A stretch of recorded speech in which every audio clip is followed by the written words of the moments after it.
Bəli, Ee, buyurun. Günəş müəllim, Bəli, müəlliməm. şəxsiyyətin formalaşması və inkişafı. Bəli.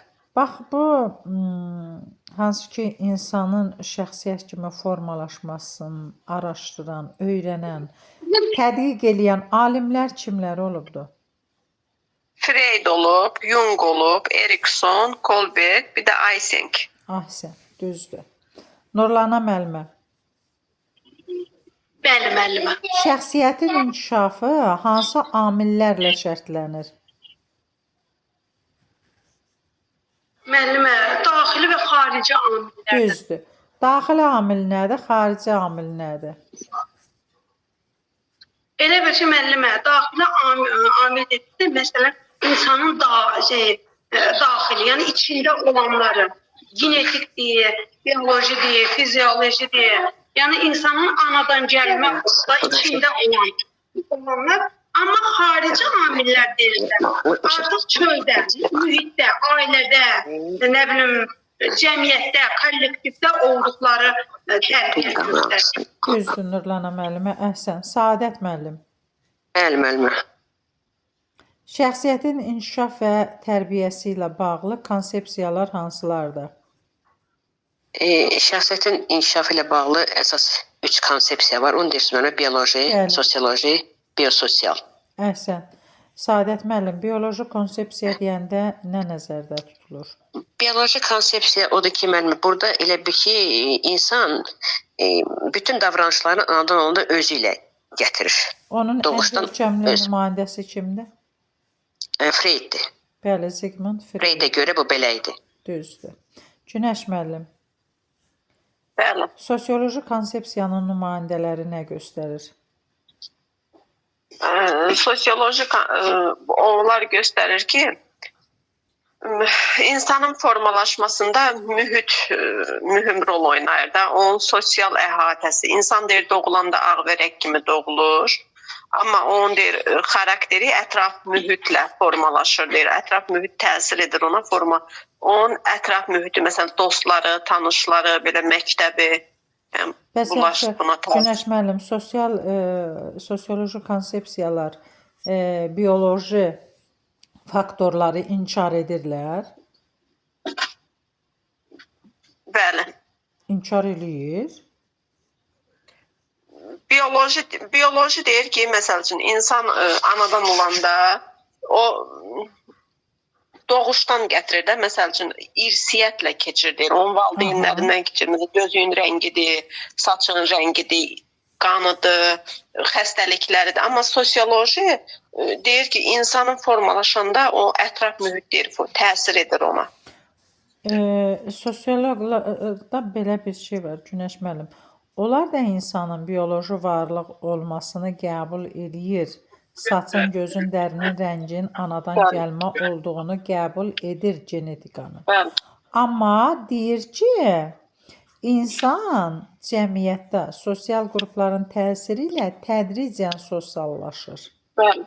Bax, burada onlar bioloji faktoru inkar eləmir tam.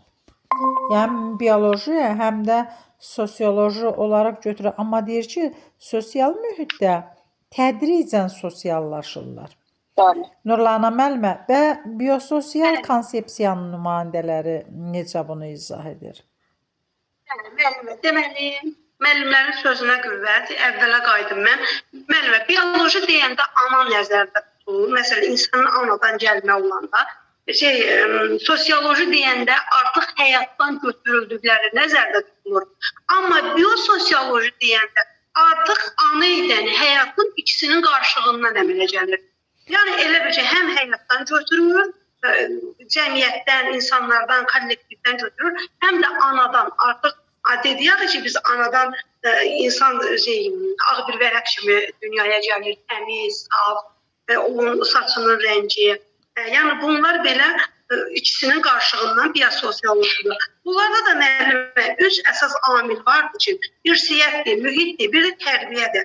İrsiyyət deyəndə müəllim, məsələn, bu biz dediyimiz kimi saçın rəngi, gözün rəngi, boydu, xəstəlikdir, nə bilim, yəni digər bir şeylərdir. Artıq mühit deyəndə insan həyatda nə görür, nə görürsə ona reaksiya verir.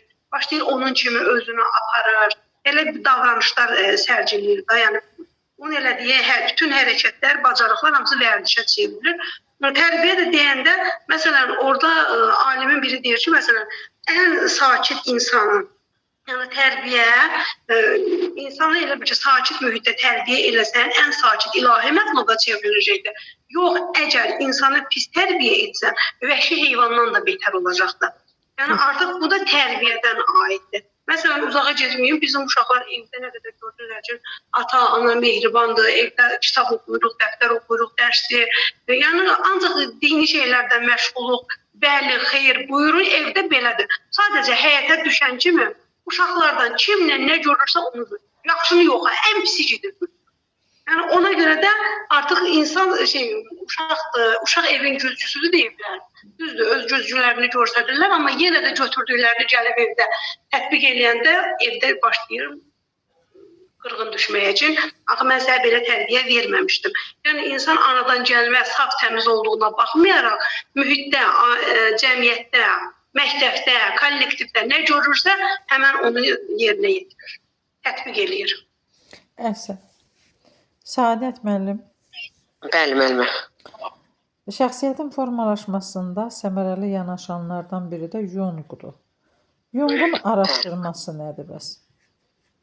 Jung'un araşdırmasına görə insanları iki tipə ayırırdı. Ekstravertlər və introvertlər. Ekstravertlər müəllimə elə şəxslərdir ki, onlar xarici faktorlara əsasən düşünürlər, hiss edirlər və ona görə davranır və yaşayırlar. O həmin şəxslərdə bu xüsusiyyətlər var və olmalıdır. Əgər bunlar bu xüsusiyyətlər varsa, onlar ekstravert şəxslər tipinə aid olur. Məsələn, diqqət mərkəzində olmağı sevən şəxslər olur, ünsiyyəti çox sevirlər, təklik onlara sıxıcı gəlir. Mən özüm də ekstravertəm deyəsən, elə baxıram ki, onlar hamısı məndə də var. Bir çox hallarda ətrafda olan insanların fikrinə əsasən davranırlar. Yəni ətrafdakı insanlar nə cür hərəkət edirlərsə, onların davranışlarında yansıdır həmin davranışlar. Düzdür. Sonra daha çox etmə. Buyur Səadət müəllim, buyur. Bəzən dərindən düşünmədən nəticə çıxarırlar və buna görə də fikirləri tez-tez dəyişə bilir bu adamların. Bəli. Günəş müəllim. Bəli, müəllimə. Bəs introvert şəxsiyyət tipinin xüsusiyyətləri nədir?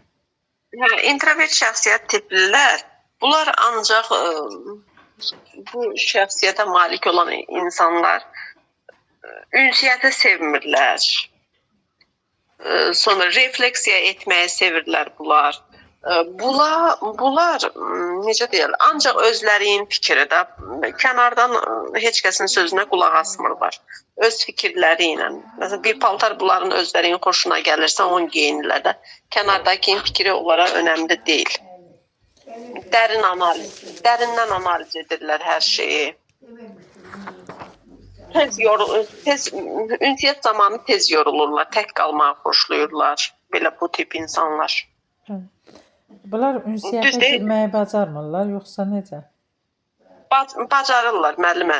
Elə bir ki, digər insanlardan ünsiyyət qurmağı bacarırlar, amma tez yorulurlar. Təhlik sevirlər də bunlar. Məsələn, ünsiyyət qurduqları insanlardan onların fikirləri maraqlıdır, düzdür bunlara, amma sonda öz fikirləri ilə qalırlar da, öz fikirləşdiklərini edirlər. Nurlana müəllimə. Bəli, müəllimə. İntrovertlərin xüsusiyyətləri nələr oldu? Müəllimə, ekstravertlərin əksi olaraq uzun və səthi müzakirələrdən yorulurlar. Sonra təhlik onlara stimullaşdırır və motivə edici rəy eləyir, amma ekstravertlər həmişə təhlikdən qorxur, təhliki istəmir, amma bunlar həmişə təhliki istəyirlər. İstəyirlər ki, təhlikdən bir yerdə olsunlar. Yəni heç kəs istəmirlər da yanlarında. Sonra şəxsi subyektiv mülahizələrə əsasən nəticə çıxardırlar. Sonra nəticə çıxartmaq üçün daha çox vaxta ehtiyac duyurlar. Məsələn, ekstravertlər düzdür, qısa müddətli yaddaşlı olurlar, yəni özlərinin fikirlərini almaq xoşlayırlar. Amma bunlar ən çox uzun müddətli yaddaşdan istifadə edirlər. Heç kəsdən də rəy almırlar. Mən ekstraventi həmişə bu müəllimə dedi, Saadət müəllimənin sözünə qüvvət. Mən ekstravent deyəndə həmişə mənim bir nənəm var idi. Nənəmin misal çəkirdim. Elə bir şey, həmən qadının bütün xüsusiyyətlərini bu ekstraventin üzərində canlandırırlar. Bu da pozitiv, enerjili, insanlarla ünsiyyət quran, söhbətçi, danışan bir insan idi üçün. Yəni, nənəmi həmişə bu ekstraventlərə oxşadırdım. İntroventlərin də xasiyyətləri bu saydıqlarım oldu. Əhsən. Günəş müəllim. Günəş müəllim. Mənə bir söz buradan yadıma düşdü. Buyur. Burada bir müəllimə var idi, o çıxdı. Nurlanla müəllimə deyir, nənəsindən misal gətirdi. O bir kino var idi, sənə demədim Fatma Cicindən misal gətirmə. O saat qaçdı. Elə baxma, adı Fatma Cicim idi, adı Fatmadır. Sadəcə onu demədim ki, deyəsən sənə demədim Fatma Cicim. Görürsən nə də uyğun gəlir. Bəli, burada düz buyurdunuz. Yəni ekstravertlə introvertləri, həm də divergent düşüncə tərzi ekstravertləri də məsələn uyğunlaşdıra bilərik, düzdür. Divergentlər, konvergentlər kimi götürə bilərik. Tutaq ki, introvertləri divergent, konvergentləri isə nə götürə bilərik? Ekstraventə uyğun götürə bilərik. Günəş müəllim, ambivert tipi nədir? Və bu tipi kim müəyyənləşdiribdir? Günəş müəllim. Saadət müəllim, siz buyurun. Mən deyim, müəllimə, bu ambivertdəki introvertlə ekstravertin qarışığıdır. Bəli. Bunda psixolog Hans Eysenck ilk dəfə olaraq dedi ki, bu hər iki tipin qarşılığı olan adamlar ambivertlərdir.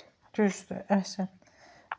Saadət müəllim, bu şəxsiyyətin formalaşması üçün müxtəlif yanaşmalar var da.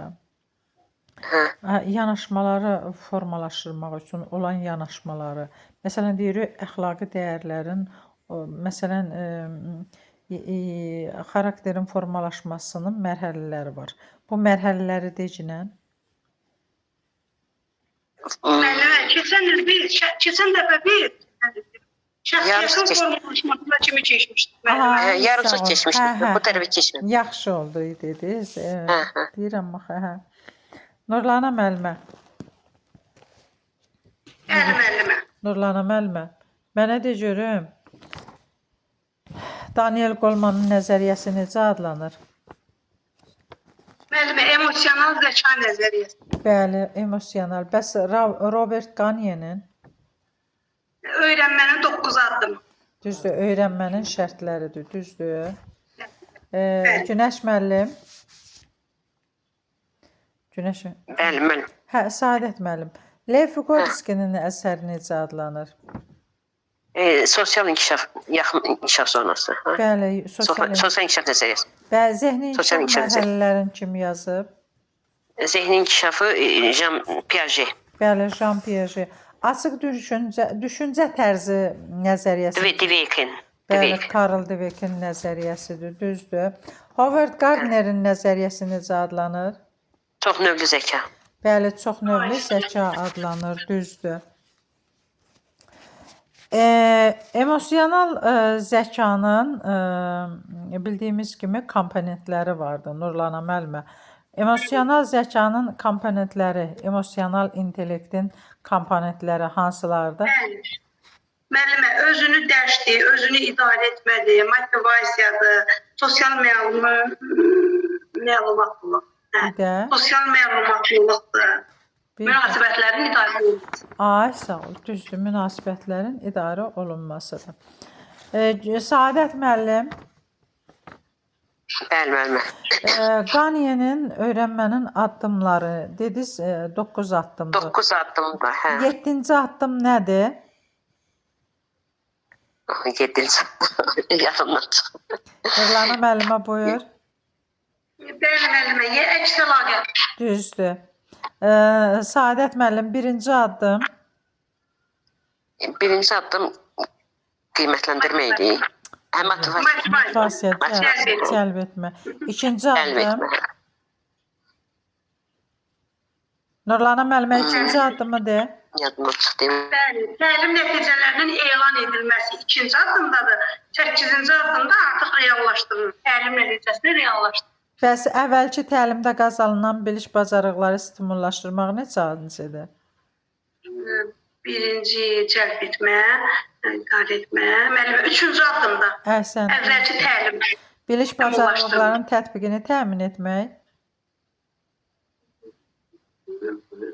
Öyrənməni təmin edir. 6-cıda olacaq müəllimə. Düzdür. Mən onları sıralamaları istəmirəm, yadımdan çıxardım. Dərsin mövzusunu təqdim etmək. Müəllimə, mövzunu təqdim etmək birincidə oldu, yoxsa Cəlb etmədir birincidə. birincidə stimul, dördüncüdə müəllimə. Bəli, dördüncüdür. İnformasiyanı möhkəmləndirmək, bacarığa çevirmək. 9-cuda. Düzdür. Təlim nəticələrinin reallaşdırma səviyyəsini müəyyən etmək. 8. Təlim Düzdür. nəticəsi. Öyrənməni təmin etmək. 5. 5. Biliş bacarıqların tətbiqini təmin etmək. 6. 6'da. Düzdür. 6-cı addımdır. Düzdür. Nurlana müəllimə, mənəvi inkişaf nəzəriyyəsi dedik kimindir? Kolbek'in. Bəli, Kolbergin nəzəriyyəsidir. Kolberg bildiyimiz kimi mənəvi inkişafın 3 səviyyəsini müəyyənləşdirib. 3 səviyyə. O səviyyələr hansı? Prekonversiyonel, konversiyonel, Postkonvensional. Düzdür. Saadət müəllim, sosial Bəli, müqavilə universal etik prinsiplər hansının mərhələsidir? Sosial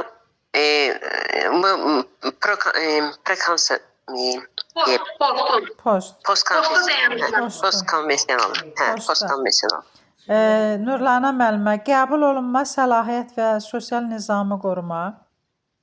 konversiyoneldir müəllimə. Düzdür. Saadət müəllim, itaət və Bəli. cəza individualizm. Prekonvensional. Bəli, Prekonvensional. konvensional səviyyədir. Düzdür. Aha, Saadət müəllim. Bəli. Saadət müəllim, Karl Dweck'in nəzəriyyəsinə əsasən Bəli. düşüncənin neçə tərzini müəyyənləşdirir? 2 dənə tərzi, 2 tərzi var. Qapalı düşüncə tərzi, açıq düşüncə tərzi. Ay, sağ ol. Düzdür. Qapalı, açıq düşüncə tərzi. Nurlana müəllimə. Müəllimə. Nurlana müəllimə, mənə de görüm, hansı nəzəriyyəçi deyirdi ki, zehni inkişafın əsasında sosial münasibətlər durur? Vygotsky. Vygotsky. Bəli, Vygotsky deyirdi. Saadət müəllim, bəs hansı nəzəriyyəçi deyirdi ki, öyrənmə inkişafdan əvvəl gəlir? Piaget. Öyrənmə inkişafdan əvvəl gəlir. Vygotsky. Vygotsky. Vygotsky, hə, o da Vygotsky, hə. O deyirdi. Müəllimə, Güneş müəllimə, səssiz bağlı deyil, bəlkə sual vermir. Elə bilirsiniz müəllim sual vermir, amma səssiz bağlıdır. Hə, Günəş müəllim. Günəş müəllim deyəsən nəsə işi çıxdı, ona görə bağlayıb. Yaxşı. Müəllimə, bizdə də mən çıxsam üzrdə hesab eləyin. Güclü ildırım çaxır. Burada yəni yaxşı deyil hava. Hə, ildırım olanda çəkir də özünə maqniti. Bir də işıqlar keçər. Hə, maqniti çəkir. Bəli. Yaxşı, Saadət müəllim. Bəli, müəllim. Konkret əməli mərhələnin xüsusiyyətlərindir.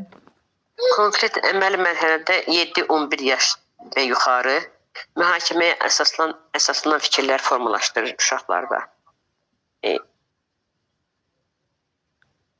Uşaqlarda elə bil ki, artıq düşüncə forması bir qədər zehin inkişafın orta mərhələsindədir də elə bil ki. Bu dövrdə məntiqi düşünməyi bacarır uşaqlar. Məntiqi konkret əməlidir də o, elədir müəllimə. Bəli, məntiqi düşünməyi bacarırlar. Yəni artıq burada bacarırlar. Amma abstrakt və hipotetik fikirləşirlər hansı mərhələdə? Formal. Bəli, formalda artıq bacarırlar. Düzdür. Nurlana müəllimə, Bəli. ayrılıq təşvişi sindromu uşaq hansı mərhələdə keçirir? Hərəcə. Düzdür. Saadət müəllimə, egosentrizm Bəli. hansı mərhələdə olur? Egosentrizm də ilkin əməldə. Düzdür. 2-7 yaşda. Nurlana müəllimə, səs ulaşması hansında olur? Nə müəllimə? Hissi hərəkət, Hə, Ulaşması. Səs hissi ulaşması. hərəkət, Hə, səs bulaşması. Bəli. hə, o hissizdə bəli. Bəli, hissi hərəkət İnternet. mərhələdədir. Düzdür. Saadət müəllim, Bəli. hekayə xəritəsi, gündəliyin tutulması, balıq ovu hansı intellektin əsas üsullarıdır? Verbal lingvistikin. Bəli, verbal lingvistik. Verbal. Günəş müəllim. Bəli. Günəş müəllim. Bu hansı intellekt növüdür ki, burada verilmiş məkanı vizual olaraq dəqiq dərk edirlər. Qavrama, burada dəyişiklik etməyi bacarırlar. Rəssam Naturalistlər. olurlar. Memar olurlar. Verilmiş məkanı Natural. vizual olaraq dəqiq dərk edirlər. Hə, Məkan. vizual Ha. elə vizual Bəli, məkan vizual. bəli, elə məkan vizualdır. Adından gördüyü kimi. Məkan vizual. Bəli, məkan vizualdır, düzdür. Yaxşı. Nurlana müəllimə, Bəli, müəllimə. interaktiv öyrənmə nə deməkdir? İnteraktiv müəllimə qarşılıqlı əlaqə deməkdir. Bəli, qarşılıqlı əlaqə deməkdir. Sadəcə şeyləri tapa bilmədim.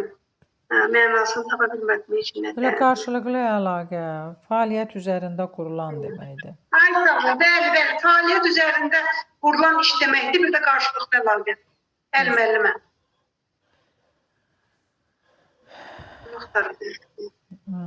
Günəş müəllim, Bəli. interaktiv öyrənmə hansı nəzəriyyəyə görə, yəni uyğundur, onun zəminində baş verir?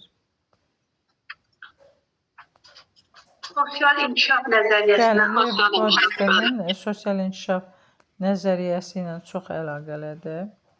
Bəli. Nurlana müəllimə, interaktiv öyrənmənin faydaları nədir? Müəllimə, interaktiv öyrənmənin faydaları ondan bir ibarətdir ki, məsələn, şagirdlər öyrəndiklərini tez nəzərdən keçirdirlər. Sonra orada aktiv öyrənirlər interaktivdə. Aktiv öyrənirlər. Motivasiya olur, refleksiya olur. Şagird yönümlüdür. Orada sorğu və araşdırmadan istifadə olunur. Düzdür. Günəş müəllim,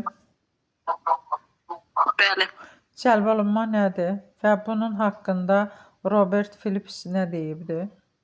Hə, cəlb olunma deyirdi ki, yeməyi çeynəmədən udmaq kimidir. Yox, şagirdi qarmağa O keçirmək cəlb olunma. yeməyi çeynəmədən udma nədir? O refleksiyadır. Bəli, o refleksiyadır. Hə, cəlb olmada isə qarmağa keçirtmək, şagirdi qarmağa keçirtmək, onda maraq yaratmaq, Düzdür. həvəsləndirmək dərsə. Necə eləyərsən Günəş müəllim? Hansı yollarla şagirdi cəlb eləyərsən? Məsələn, sual cavab edərəm onlara. Sonra Sual cavabla, sonra necə eləyərəm? Video çap göstərərəm. Video çarxlar, şəkillər, düzdür. şəkillərdən. Məsələn, dərs deyir tapmaca xarakterli olmalı deyil də. Tapmaca xarakterli olanda o yaxşı olmur, maraqsız olmur, maraqsız olur. Hər hansısa bir video çarx göstərərəm. Sonra Məsəl üçün Musiqi şairlərin dərsində. həyatından bir parça və yaxud yazıçılardan, şairlərdən, düzdür. musiqiçilərdən də hansı Bəli. yarımçıq mətnlər verməklə, crossword belə verməklə elə maraqlı etmək olar dərsi. Bəli, əvvəlki dərslə əlaqə yarada bilərsən. Əvvəlki dərslə əlaqə, bəli, sual cavab etmək. Düzdür. Hekayə oxumaq olar, dediniz bunu. Biz də şagirdləri digərlərinə sual cavab etməklə Bəli, hərəkətlərdən də istifadə etməklə. Yaxşı, Saadət müəllim.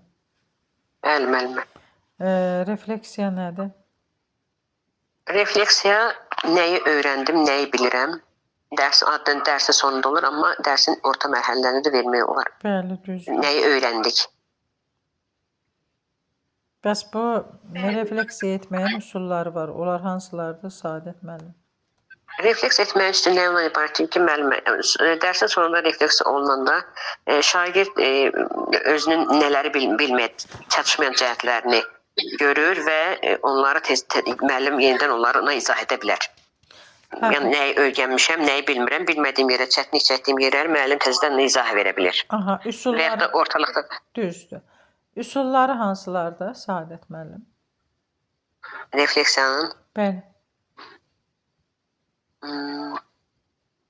yadından çıxıb olar. Nurlana müəllimə. Şəxsi jurnallar, müzakirə, müşahid, müsahibə, Düzdür. sorğu, cümlə kökləri, çıxış bileti, qiymətləndirmə. Çıxış bileti. Çıxış biletləri, hə. Düzdür. Nurlana Çıxış müəllimə. biletləri də Bəli. Bəli, müəllimə. Buyur, Saadət müəllim deyil. çıxış biletləri də müəllimə dərsin sonunda kağızlar şəklində paylanır uşaqlara və orada da bildirdikləri, bilmədikləri şeylər yenidən müzakirə olunur. Vərəq şəklində paylanır. Aha. Nurlana müəllimə. Bəli, müəllimə. Bu üsulun digərlərindən fərqi hazır ifadələr verməklə şagirdləri danışmağa, düşünməyə zövq etməkdir. Bu ifadələr şagirdlərə təqdim edildikdə ən azı nədən başlayacaqlarını bilirlər. Bu hansı refleksiya üsuludur? Nədən başlayacağını bilirlərsə, müəllimə, onda bu müzakirə olacaqdır. Yoxsa müsahibə. Günəş müəllim, siz nə deyirsiniz? Necə müəllimə? Bu üsul digərlərindən fərqli odur ki, hazır ifadələr verilir, şagirdləri danışmağa düşünmək. Cümlə kökləri. Aha, düzdür. Saadət müəllim. Bəli, müəllim. Şagirdlərin özlərini və öyrənmələrini qiymətləndirmək onlara istiqamət verən əsas üsullardan biridir. Belə ki, bu fəaliyyət metaqognitiv düşüncəni və özünü dərk etməyi təşviq edir. Bu hansı üsuldur? Qiymətləndirmə. Bəli, elə qiymətləndirmə. Metaqognitiv deyirsən, onda şagirdin özündən bəhs edir. Bəli, Nurlana müəllimə. Yaxşı tərtib olunmuş suallar, qarşılıqlı hörmət etimada əsaslanan sinif mühiti şagirdləri öyrənməklə bağlı fikirlərini anlama, tətbiq bacarıqlarını üzə çıxarmağa imkan yaradır. Bu cür sorğu üçün aşağıda bəzi sualları da məsələn göstərə bilərik. Öz fəaliyyətində əks etdirəcək hansı strategiyalardan istifadə edirsən, anlamanı hansı üsullarla yoxlayırsan. Bu hansı üsuldur? Müəllimə, sorğu olacaq bu. Bəli. Bu bildiyimiz kimi sorğu üsuludur.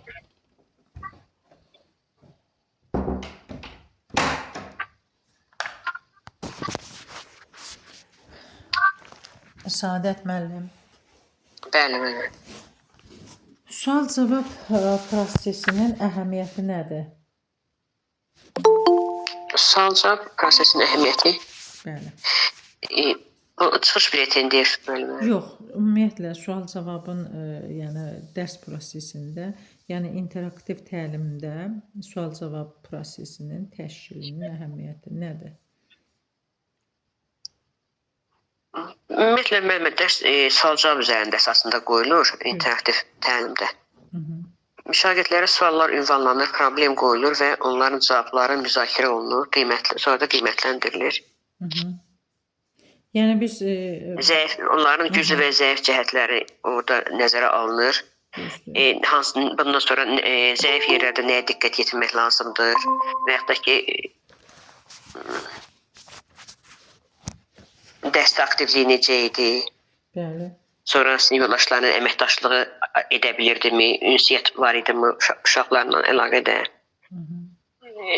Sonra növbəti dərslərimdə nəyə diqqət eləməliyəm? Əvvəlki dərslə əlaqəni qura bildimi? Bəli. Saadət müəllim, suallar neçə cür olur?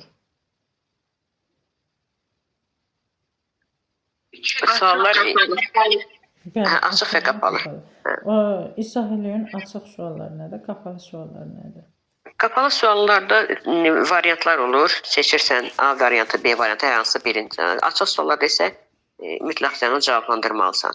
Düzdür. Bunda hər uşağın özündə suala qarşı bir yanaşması olur və hər uşaq eyni cavabı vermir. Açıq suallar biraz geniş şəkildə müzakirə olunur. Qapalı suallar sadəcə variant seçilir. Bəli. Günəş müəllim. Bəli, müəllimə. Günəş müəllim, gözləmə vaxtının, bax sual verilən zamanı gözləmə vaxtının verilməsinin əhəmiyyəti nədir? Gözləmə vaxtının verilməsi şagirddə bir növ elə bil ki, açıq düşüncə tərzi yaradır da. O gözləmə vaxtı verilməyəndə şagird qapalı düşüncə tərzinə keçir. Çünki o fikirləşir ki, əgər vaxt verilməsə, müəllimə yaxşı cavab verməyəndə, o müəllim belə necə deyərlər, savadsız bir uşaq kimi tanıyır da. Yəni bilir pis uşaq kimi, savadsız uşaq kimi tanıyır. Ona görə vaxtın verilməsi açıq düşüncə tərzini formalaşdırır. Bəli, gözləmə vaxtı nə qədər verilməlidir? 2-3 belə saniyə. 3-5. 3-5 saniyə bəli. Bəli, yəni burada biz hətta deyirlər ki, göstərilər 1 dəqiqə də verilməlidir. Düzdür, uzun müddət verilməsi əhəmiyyətsizdir. Yəni 1 dəqiqə də verilməsi nəzərdə tutulur. Nurlana müəllimə. Bəli, müəllimə. Bəli, müəllimə, buyurun. Deməli, sinifdə müzakirə prosesinin təşkili. Bu hansı nəzəriyyəyə əsasən deyirik ki, ünsiyyət öyrənməni təşkil edən əsas faktorlardan biridir. Ünsiyyət PAJ olacaq müəllimə. Ünsiyyət öyrənməni təşkil edən Sosial öyrənmə nəzəriyyəsi. Bəli, Leyko-Podiskinindir. Bəli. Danışmaq, oynamaq. Yaxşı, sinif müzakirələri haqqında nə deyə bilərsiniz Nurlana müəllimə? Müəllimə,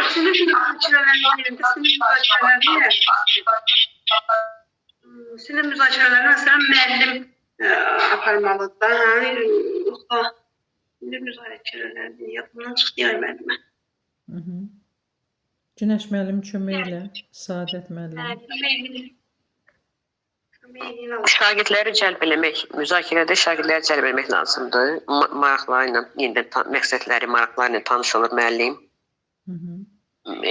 Suallar əsasında, verilən suallar ətrafında müzakirələr aparır. Qoyulan tədqiqatın qoyulduğu sual, yəni qarşıya qoyulan sualdır məqsəd. Ondan bir məqsəd çıxarılır və onu müzakirə edirlər. Sonra müzakirə edirlər, sonra mübadilə aparılır da, elədir müəllimə yoxsa? Bəli. Sonra Yəni burada bəli, müzakirəni əvvəlcədən müəllim hazırlayır. Hansı formada istifadə edəcək müzakirəni aparmaq üçün, hansı suallar müzakirə mövzusu olacaq. Bütün bunu müəllim əvvəlcədən müəyyənləşdirir və dərs prosesində də bunu tətbiq eləyir. Yaxşı, fəal dinləmə nədir Günəş müəllimə? Sinif müzakirəsi zamanı fəal dinləmə. Fəal dinləmə müəllimin şagirdi, şagirdin də müəllimi dinləməsi fəal dinləmə olacaq da müəllimə. Bəli.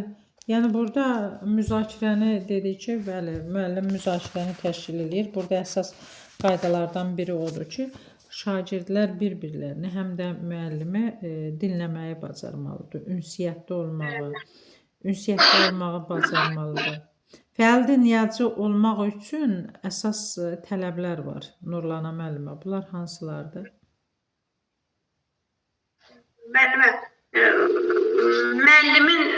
fasilitator müəllimin dinləmə bacarığını deyirsiniz. Yox, məsələn, diqqəti danışana yönəltməkdir, dinləməni nümayiş etdirməkdir, rəy verməkdir, danışanın sözünü kəsməməkdir. Ondan sonra cavab vermək mədəniyyətini nümayiş etdirmək, empatiyanı nümayiş etdirməkdir. Əks əlaqə. Bəli, müəllimə. Bəli, yəni fəal dinləyici olmaq üçün bunları bacarmalısan. Gələn dəfə müəllim Ürgənə təkrar eləyərsiniz, şagirdlərlə əməkdaşlıq bacarığının formalaşdırılması. Oradan təkrar eləyərsiniz, bu hissəni bir də təkrar eləyərsiniz, sual cavab eləyərik. Yaxşı. Bəli, müəllimə. Məndə var o. Nurlan müəllimə. Sizdə deyəsən yoxdur. Xeyr, sizdə yoxdur. Köhnədir, ona görə yoxdur sizdə. Bu hissəni Nurlana müəllimə atarsınız, Saadət müəllimə. Hə, Nurlana müəllimə atar. Hə, Nurlana müəllimə atar.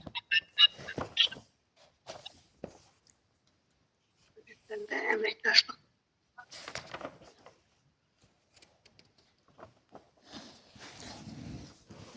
Deməli, şəxsiyyətin formalaşması. Şəxsiyyətin formalaşması ilə bağlı müxtəlif yanaşmalar vardır. Bu yanaşmalardan biri də xarakterin formalaşmasının mərhələləri ilə bağlıdır. Bəs uşağın xarakteri dedikdə nə nəzərdə tutulur? Müəllimlər 5 dəqiqə gözləyin, gəlirəm. Bəli, müəllimə, buyurun.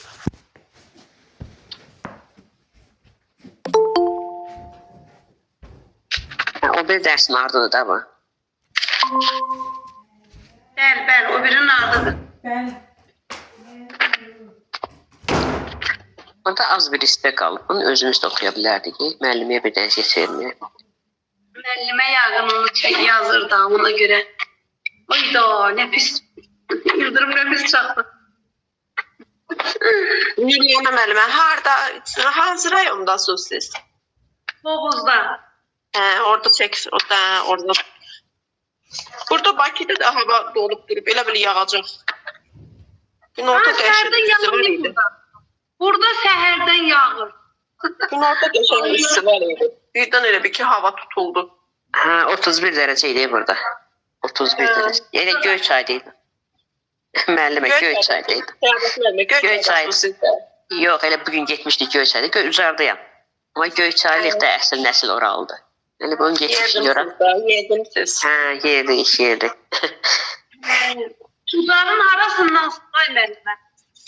Mən Ucarın özündənəm. Amma kəndimdə, dərs deyirəm kənddə. Alfot kəndində. Ucardan mənim tələbə yoldaşlarım çoxdur. Özüm də Ağdaşlı qızıyam. Ağdaşdan da Ucar qonşu kənddir də. Hə, qonşudular. Günəş müəllimə, Göyçay dediniz. Göyçay nədir? Göyçay, bizim rayonda. Elə Ucar Göyçay, qonşu rayonlar. Yox, siz Göyçaydansınız. Bəli, Göyçaylıyam, Bakıda yaşayıram. Ay sağ ol. Ağdaş, Göyçay, Ucar. Hamısı bir deyirəm də bu qan niyə çəkir? Deyirəm ay Allah, bu qan niyə qaynıyor? Hə. Qan qaynayır. Siz Nurlan müəllimə, Tovuzda ailə qrup getmisiniz. Siz də Göyçaylısınız. Yox, mən Ağdaşlıyam, Tovuza ailə qrupu Tovuza gəlmişəm. Müəllimə, Ağdaşın birisi arasında biz Ləki var, Ləki market. Hə, Ləkidən. Mən bağlı Ləkidən. Hə. Biz oradan keçirik. Gəncəzad tərəfə gedəndə, hə, Ləki. Məşhur kəndidir də. Bizdə də var, Ucarda da Ləki kəndi var. Ləki. Amma Ağdaşdakı Ləkidir. Elə deyilmi? Bəli. Burada bir şöyle müəllime gəldi, o da getdi. Yine qaldıq biz, 3 badam, 1 qoz. Gitmiş de kiyor. Hara geçecek, biz bir gedik deyəsən. Axırıncı dərsimizdə inşallah imtahana gedən vaxt, axırıncı dərsdə görüntülərimizi açarıq, bir-birimizin görərik. İnşallah.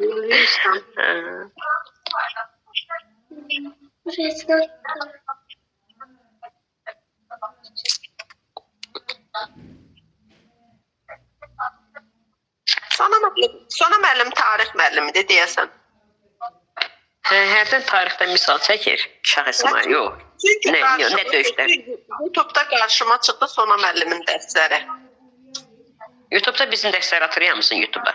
Müəllimə. Hə, onun dərsləri Sona müəllimin dərsi qarşıma çıxdı. Uşaq şagirdlərə dərs keçirdi, tarix gördüm. Yox, bir neçə Sona müəllimə var ya, ola bilər bəlkə. Başqa Sona müəllimədir. Sonra ve familiyasını bilməklə. Amma bu sona müəllimənin YouTube'dan izahlarına mən like koyuram. Siz də koyun. Qoyuram mən də. Elə bizik də oradakılar. Özümüzü bəyənək. Yaxşı müəllimlər, başlayaq. Deməli, şəxsiyyətin formalaşması dedik ki, bağlı müxtəlif yanaşmalar var. Biri də xarakterin formalaşmasıdır. Bu yanaşmaya əsasən şagird xarakterinin formalaşması mərhələlərə bölünür. Əxlaqi dəyərlərin olmadığı dövrdür, özünə yönəlmə mərhələsi, ənənələrlə ayaqlaşma dövrü, qeyri-rasional şuur dövrü, rasional şuur dövrü. Biz Nurlana müəllimə Jean Piaget'in də zehni inkişaf mərhələlərini keçmişdik. Hansılar oldu? Bəli. Müəllimə, orada da ilkin əməlidir, formaldır, konkretdir, körpəlikdir. Bəli, hissi hərəki, ilkin İlkin əməli, əməli. konkret əməli, İlkin əməli, Formal əməl. Bəli. Burada da xarakterin formalaşmasının 5 mərhələsidir. Əxlaqi dəyərlərin olmadığı dövrdür, özünə yönəlmə mərhələsidir. Körpəlik. Bəli, ənənələrlə ayaqlaşma dövrüdür. Gəlir qeyri-rasional şuur dövrüdür, bir də rasional şuur dövrüdür. Əxlaqi dəyərlərin olmadığı dövr, bu dövr körpəlik illərinə təsadüf edir. İnsan burada nəyin doğru, nəyin yanlış olduğunu dərk eləmir. Etdiyi bütün hərəkətləri fiziki ehtiyacların ödənilməsi üçündür və emosiyalara nəzarət etmək mümkün olmur. Bu dövr 0 yaşdan 2 yaşa qədər, yəni 2 il çəkir ki, bu Jean Piaget'in hissi hərəkət dövrünün mərhələsini əhatə edir. Özünə yönəlmə mərhələsi xarakter formalaşmasının bu mərhələsi erkən uşaqlıq illərində baş verir. Burada uşaq özünün və digər qrupların maraqlarını ayırd edə bilir, qəbul olunmuş dəyərləri bilir, lakin hər hansı bir qaydaya əməl etmək barədə özünə əziyyət vermir, sadəcə özünü məmnun etməyə çalışır. Ki, buna da dedik ki, ilkin əməliyyatlar mərhələsi. Ənənələrlə ayaqlaşma dövrü bu mərhələ 6-12 yaş aralığını əhatə edir ki, bu mərhələdə uşaqlar qaydalara əməl etməyə çalışır ki, çünki etməsələr onları pis nəticələr neyniyəcək, gözləyə bilər. Gəlir qeyri-rasional şuur dövrü, hansı ki bu yeniyetməlik dövrüdür ki, bu mərhələ yeniyetməlik dövründə baş verir və ən çılğın dövrdür, ən deməli çılğın olan bir mərhələdir və burada uşaqların emosiyaların təsiri altındadırlar və məntiqlə hərəkət edə bilmirlər. Buna görə də bu dövr qeyri-rasional şuur dövrüdür. Gəldi rasional şuur dövrü 5-ci mərhələdir ki, bu mərhələ yetkin yaşlara təsadüf edir. Burada artıq gənclik dövründədir şagirdlər. Burada fərd öz məntiqi ilə hərəkət edir. Onun davranışı məntiqə, anlamaya əsaslanır. Bu dövr xarakter formalaşmasının ən yüksək mərhələsidir. Bu mərhələ onu göstərir ki, xarakterin formalaşması prosesində müəllimlər tərəfindən şagirdlərin yaş göstəricilərinin nəzərə alınması vacibdir. 2-6 yaş aralığı uşaq cəmiyyətin dəyərlərindən xəbərdar olur, lakin onlara əməl etməyi özünə borc bilmir, özünə əziyyət vermir. Özü nə istəyir, onu edir. 6-13 yaşlarda isə artıq qaydalara əməl etməyə çalışır, etməsə bilir ki, o cəzalanacaq. Yeniyetməlik dövründə artıq irrasional düşünür, yetkinlik dövründə isə xarakterin formalaşdırmağı öyrənir burada artıq. Məntiqli hərəkət edir, rasional düşünür. Şəxsiyyətin formalaşdırılması və inkişafında məktəbin, müəllimin rolu nədir? Məktəb mühiti şagird şəxsiyyətinin formalaşdırılmasında vacib sosial mühitdir. Məktəb daha dəqiq desək, təhsil verənlər, müəllimlər şagirdlərin özünü tanıma və həqiqəti dərk etmələrinə çatmaqda vacib rol oynayırlar. Müəllim-şagird arasında etibarlı münasibət şagirddə doğruluq, inama əsaslanan xarakterin formalaşması ilə nəticələnir. Təhsil məktəbinin başlıca vəzifələrindən biri şagird şəxsiyyətinin dolğun inkişafını təmin etməkdən ibarətdir. Şagird şəxsiyyətində lazım olan müsbət keyfiyyətlər avtomatik olaraq formalaşdırılmır. Tərbiyənin təşkil etdiyi şərait də nəzərə alınmalıdır. Məsələn, ev tapşırığını yerinə yetirməyən şagirdə mənfi rəy bildirmək həmişə istənilən nəticəni vermir. Çünki ev tapşırığını icra etməməyin müxtəlif səbəbləri ola bilər. Səbəbi araşdırılmadan cəzalandırılan şagird bəzən bəhanələr axtarmağa, hətta yalan danışmağa meyl göstərir. Uşaqların tərbiyəsində nəzərə alınması vacib olmayan xırda cəhət yoxdur. Çünki xırda hesab edilən cəhətlər də uşaq şəxsiyyətinə təsir göstərir. Əgər müəllimlər müəllim-şagird münasibətlərini səmərəli qursalar, onda şagirdlərdə müsbət keyfiyyətlər, dəyərlər əks etmiş olarlar. Karl Jung'a görə insan müəyyən şəxsiyyət növünün əlamətləri ilə dünyaya gəlir. Hətta körpə uşaqlar da onların ətraf mühitə verdiyi reaksiyalar əsasında hansı növ şəxsiyyətə malik olduqlarını müəyyən etmək olur. Lakin o bu demək deyil, insan həyatı boyu şəxsiyyətini inkişaf etdirə, onu dəyişə, onu formalaşdıra bilməz. Başqa sözlə desək, irsiyyətlə ötürülən şəxsiyyət mühitdən asılı olaraq dəyişdirmək olur ki, bu da biososial konsepsiyanın əsasını təşkil edir. Müəllim xüsusiyyətlərə əsasən şagirdlərin hansı şəxsiyyət növünə aid olduğunu müəyyənləşdirməyi bacarmalı, buna uyğun strategiyalar seçməlidir. Şagirdlərin iş tapmasına meyilliyinə görə müəyyən olar ki, hansı şəxsiyyət tipinə malikdir. Nümunə olaraq aşağıdakı strategiyaları göstərmək olar. Məsələn, qrupla iş. Müəllim təlim prosesində qrupların formalaşdıran zamanı introvert və ekstravert şagirdlərdən ibarət qarışıq qruplar, hidrogen qruplar yaratmalıdır. Bu fəaliyyət hər iki şəxsiyyətin növünə malik şagirdlər üçün əhəmiyyətlidir. Belə ki, belə qruplarda ekstravert introvertlərdən subyektiv düşüncələrini formalaşdırmaq, tənqidi düşünməyi öyrənir. İntrovertlər isə öz növbəsində ekstravertlərdən anlayışlar arasında daha tez əlaqə yaratmaq, tez bir zamanda nəticə çıxarmağı öyrənirlər. Qarşılıqlı öyrənmə və əməkdaşlıq zamanı müxtəlif şəxsiyyət növünə aid olan şagirdlər bir-birinə təsir göstərə bilərlər. Düşünmə vaxtının verilməsi müəllim şagirdlərə sualla müraciət edərək dərhal cavabı tələb edən zamanı introvertlər nəticə çıxarmaq üçün kifayət qədər vaxta malik olmur. Bu da belə şagirdlərin zamanla qapalı düşüncə tərzinə keçməsinə səbəb olur. Düşünmə vaxtının verilməsi introvertlərin düşüncələrini formalaşdırmağa, ekstravertlərə isə verdiyi qərarlar üzərində daha dərindən fikirləşməyə imkan yaradır. Müsbət gözlənti nədir? Məktəb mühitində şəxsiyyətin formalaşmasına təsir edən amillər sırasında müəllimin şagirddən gözləntiləri də daxildir.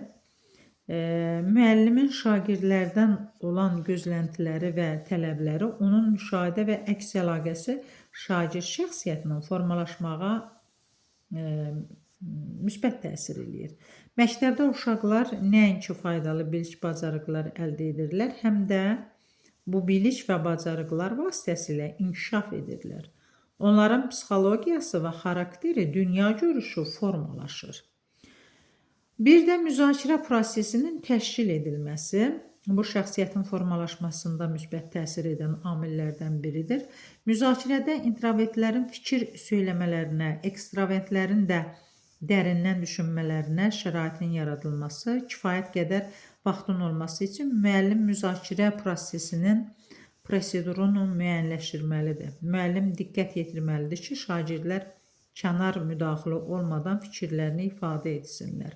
Bu həmçinin şagirdlərdə dinləyib anlama, müzakirə mədəniyyətini də formalaşdırır.